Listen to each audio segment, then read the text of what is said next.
Hello，大家好，我是 Fellow 先生。很快的，这次又来到了 Podcast 的第7集。那这几天 Fellow 先生，也就是明俊的官网出了一点问题，所以一直没有办法连上线。然后还好，昨天已经把它修复了。再次介绍一下Fellow 先生，也就是明俊的官网是 fellowsglobal.com，fellowsglobal.com，然后名称是 Fellows 创新幸福工作学内容社群。那 Fellow 先生也就是明俊的粉专是 Fellows 品牌创业者的商业解析站。那大家如果想要提升持续性创新生产力的话，都可以有空来逛逛。然后菲洛先生也是明俊，现在目前只有一个人在经营所有的社群，那没有秘书，也没有业务，也没有行销，也没有研发人员，所以如果有需要咨询的话，希望菲洛先生能够帮助你的话，也请到社群的联络方式来找到 Fellow 先生，也就是明俊的本人。那么 Fellow 先生，也就是明俊，一定会尽力的去想办法，能够解决你们遇到的瓶颈和问题。那今天Podcast 要讨论的主题是什么呢？菲尔先生想要讨论的是一个台湾比较算是特色吧，一个百货公司的特色，也就是周年庆了。那现在菲尔先生也常发现，就是百货公司每到周年庆的时候，都挤得水泄不通，然后停车也几乎很难找到位置。那这样子常常可以看到就是一种热闹，然后人潮汹涌的感觉，好像嘉年华会一样。那周年庆到底有什么好处呢？那其实就是百货公司的商家可以利用这样子的机会，可以出清库存，然后如果要试卖的话，也可以接触到比较多的群众，很多能够有更大的人流，接触更多的群众。那应该说是除了品牌商到把它放到outlet以外的出清库存的方式。那么这样子，因为这样子的好的业绩，所以造成现在的百货公司已经不再只是有周年庆了，然后常常会有年中庆，然后有春节的档期。那基本上这样子到底是好是坏呢？这样子好处是会就像刚才菲尔先生讲的，就是可以在一个短期的一两周内可以有很大的人流，然后大家也会等到这个时候来血拼。但是贝尔先生发现，在很多平常日的时候，也就是没有档期的时候，反而人流就稀稀落落，然后不太有大家都会等到周年庆大打折的时候才会有比较高的消费。那平常日的时候几乎都是很零星的消费，那这样会造成平常的时候反而商家的生意会更不好。那这样子的话，有好有坏，但是如果光就平常日冷冷清清的这种状况，我们要怎么样可以解决这个问题呢？那菲罗先生发现，我们可以用数位转型的方法来解决这个问题，就是来让平常日和周年庆的差距不会那么大。那怎么样叫做数位转型呢？其实很简单的方式就是把相关零售的购买把它数据化、量化，这样就是等于是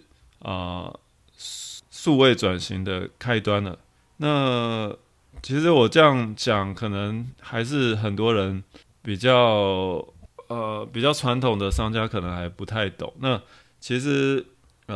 大家可以去看看，最近有一个在新贵的公司叫做米斯特，也就是男装品牌 Life A 的公司。那么他们用的方法其实就是等于说是一个数位转型的典范。那他们在商店内只是展示他们的商品，他们没有库存，在商店的应该说呃呃就是商店里面没有库存，然后如果想要购买的话，看到中意的可能就会可以用电商的方式在网络上购买，然后直接寄到府。那么其实这样也有好处，就是有的时候逛街的时候比较怕的就是提的大包小包，然后真的是非常的麻烦，然后也很重。那这样子逛街的整个就会变得比较不轻松了，买越多反而会逛得越累。这样子就是等于说你商店只是展示用，然后如果想要购买的话，就有点像电商一样买了，然后就寄到府，然后还可以约时间到货。那其实这样的话，一个逛街的体验是蛮不错的。然后再来就是这个只是他们的一种 O2O 的，就是 online to offline 的一个方式。那其实最重要的是，这样子的话就可以把很多的购买的数据量化了，因为这样子只要每当有一次购买，那他们在后台就会有一个数据，那这样子的话就可以拿来分析顾客的喜好，然后可以从产品开发到企划到陈列都可以非常的精准，然后可以让产量可以控制在最优化的状态，然后这样子的话也可以得到一个也可以得到很多常常来消费顾客的数据，也就是忠诚的客户。那这样的话就可以不时的给这些忠诚的顾客一些优惠，让他们有一种尊荣的感觉，然后甚至还可以依照每个顾客他们购买的时候买的东西来推断，就可以去推断譬如说买了这个衣服是不是跟某个配件有比较大的关联，然后是不是买了这件衣服就会有比较高的机会可以买这些配件。那这样子的话也可以用数据行销的方式，譬如说得到他的 email， 然后可以把每次有新产就是可能有相关喜好的东西都可以推荐给这个顾客。那久而久之就会有更多的回访客，然后来做更高频率的购买。然后再来就是也可以依照顾客的特性，可以给一个 tag 来分类，然后可以做差异化行销，就是譬如说喜欢买鞋子和喜欢买配件的人都是算是不同的取向。那这样子的话就可以用差异化的行销，而不是说每当出新品的时候就完全一体适用的去寄给每一个客户同样的消息。那可以比如说他比较喜欢鞋子，他比较喜欢衣服，那就可以针对衣服和鞋子来提供不同的 email 的行销。那这样子的话其实可以很大程度的减少整个库存的水位。当然 Live A 他们可能也会有自己的仓库，但是因为他们数据已经优化的很好，他们知道某些顾客的喜好的量是多少，可以先提前预测，所以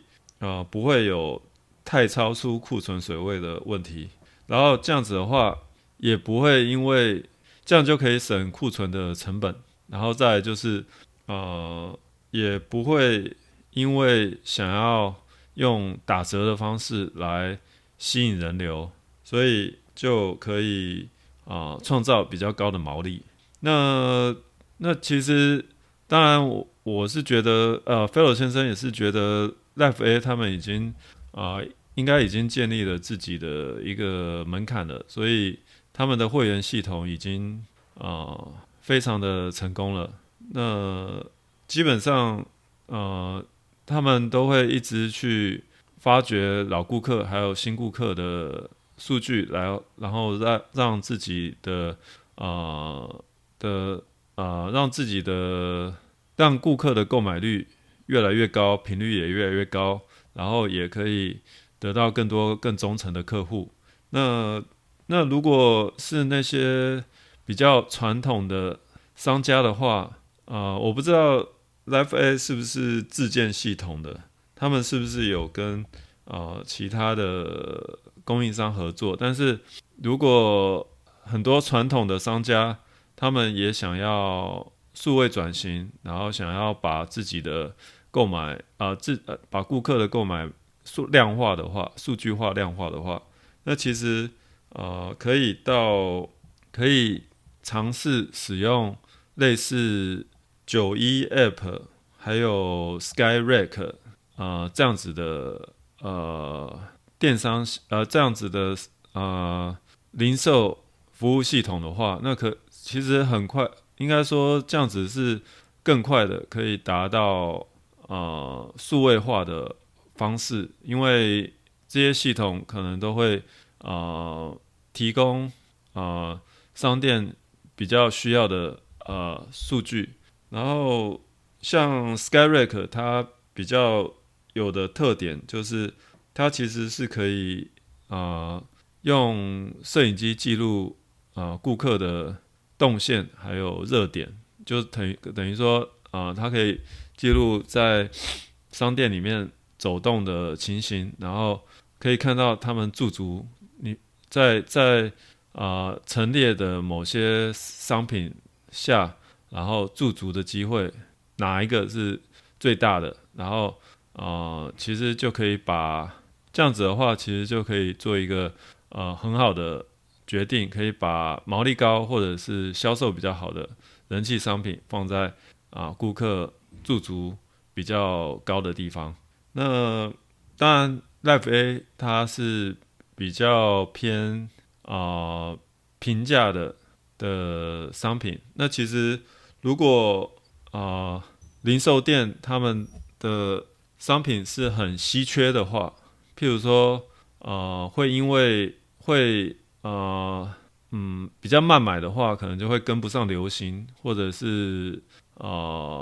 如果没有在当下买的话，可能之后就买不到了。如果有这种情形的商店，其实也可以用自动降价法，就是可能如果这个商品没有在一定时间内卖出去的话，就可以自动的打折降价，然后不一定要等到周年庆的时候再降价，可能因为它有稀缺性的问题，所以可以等到在自己制定的一个期间范围内，如果都没有卖出去的话，就可以慢慢降，慢慢降，然后时间过得越久，降得越多。那这样子的话，就不用，应该说这样会让想要流行的人就会在当下就会购买。那如果对价格比较敏感的人，就会等到降价的时候再购买。那其实这些方式都是等于说是比较偏顾客取向，而不是价格敏感的取向。所以菲尔先生认为周年庆有好有坏。那菲尔先生觉得周年庆可以当成是一个个人觉得是可以像双11一样，是像一个嘉年华会，然后可以让大家价格敏感的人都可以在一段时间内就可以买上他一整年都需要的商品。但是前提是这样子的状态不能太多，因为像周年庆又跑出年终庆，又跑出春节档期，那这样子的话，基本上会养成大家的习惯，就是没有大打折的话，就不会有消费的动力。那这样子的话，其实对整个百货公司的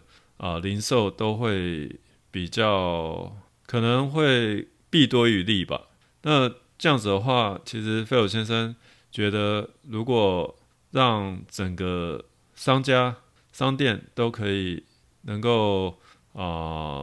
数位转型，然后数据化、量化的话，其实很大程度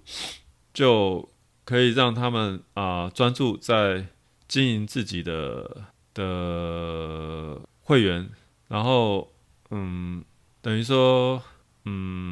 人潮就不会只会在周年庆的时候出现。那其实商家不但可以经营好自己的会员，然后可以不时有一些自己的跟会员，然后有一些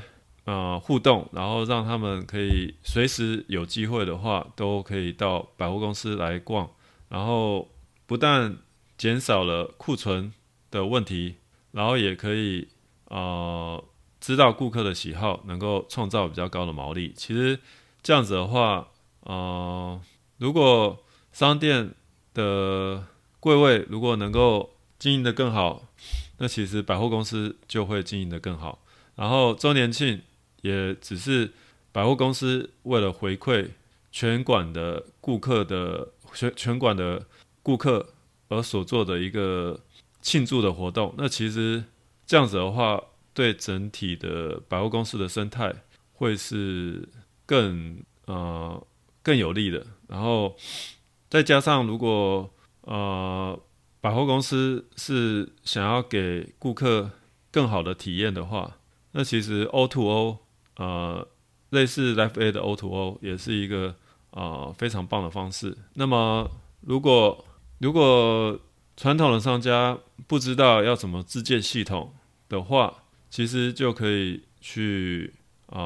找一些供应商，像服务供应商，像91App、Skyrack， 那这些商家